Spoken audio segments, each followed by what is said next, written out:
Fighting games can be a hard genre to get into.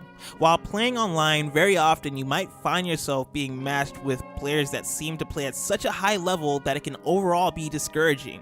I know, because fighting games are some of my favorite games to play. I love fighting games, even though a lot of the time it feels like they don't love me back. The bright side to this process, however, is that the more you play, the better you get. And that gratification of growth is an amazing feeling. Becoming good at fighting games takes a lot of practice and a little bit of guidance. That's why for this video, I reached out to my good friend Chase Williams to help give some tips on how to be good at pretty much any fighting game. First, if you want to know how to get good at fighting games, you're going to want to start paying attention to the physical aspects of play.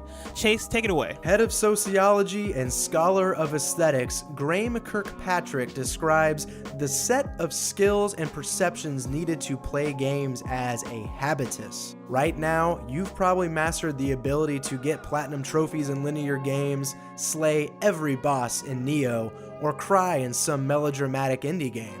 But when you say, I want to learn to play fighting games, what you are really saying is, I want to learn an entirely new habitus. This video is for those who are ignited by the fighting game zeitgeist and want to learn how to play, those who have already begun their journey and want some memorable tips, and also those who don't necessarily wish to play but simply want an understanding of a genre that has been part of the tapestry of video games since 1992. So here's a few bullet points to get you started. The first step on the road to learning how to play fighting games is the easiest. Find what games you want to play.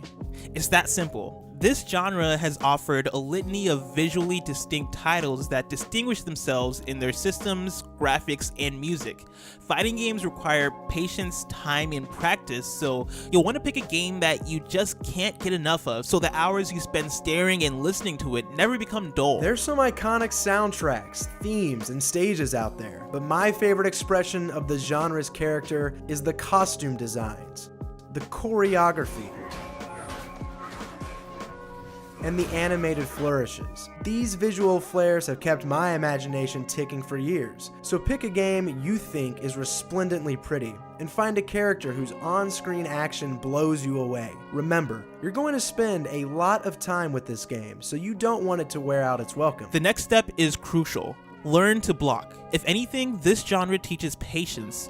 You're not going to become a good musician by randomly hitting guitar strings, and you won't become a good fighting game player if you can't stop pressing buttons. You will take a big first leap up the fighting game mountain by blocking. Other new players who can't help but constantly attack will be abused by your ability to successfully block and counter, even if the punish is only for a small amount of damage. It's about consistency, and once you recognize when it's your turn after successfully blocking your opponent's string of attacks, you can take advantage of the button-crazed new players who cannot find restraint. If you have already begun successfully showing defense, then you can take this a step further by focusing on blocking overheads, cross-ups, and side switches.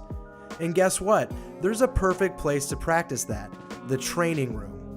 If playing a real opponent will teach patience, putting in time in the practice room administers discipline. But just wait a second.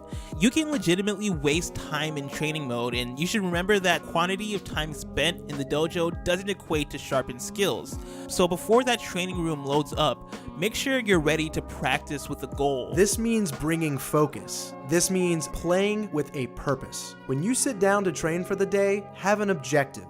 Tell yourself, I'm going to learn how to counter cell, or today I'll practice my confirms. A mindset that brings alertness even in the training room will bleed into real matches, where pressing the correct button at the right time is a requirement. Practicing with a goal means growing faster and strengthening your focus, and clear-headedness will always benefit your play. Which brings us to our final piece of advice for getting good at fighting games. Play to learn, not to win. It's a mantra that's easy to repeat but hard to internalize. You will advance your play with greater efficiency by staying true to this rule while simultaneously learning one of the key tenets to having a healthy relationship with this rewarding genre of video games. It's easy to be salty.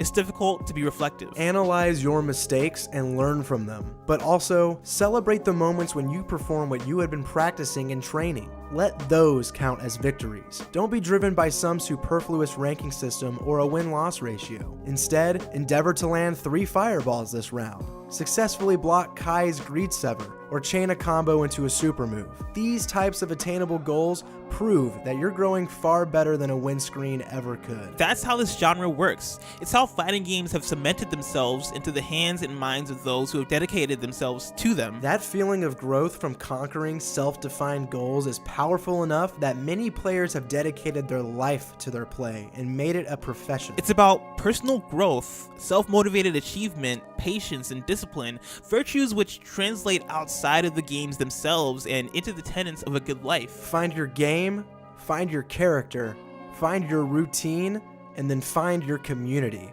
After that, there's no going back. Hey guys, thank you guys so much for checking out this video. I really appreciate it. I know Chase really appreciates it. We worked very hard on getting this thing together, and it was very satisfying to make. Leave a like if you liked the video. Also, check out okbeast.com. We got podcasts there, we got articles there, a lot of awesome stuff for you guys to check out. Until next week, remember there's a video every Friday. Subscribe to keep up. Until next week, see you later.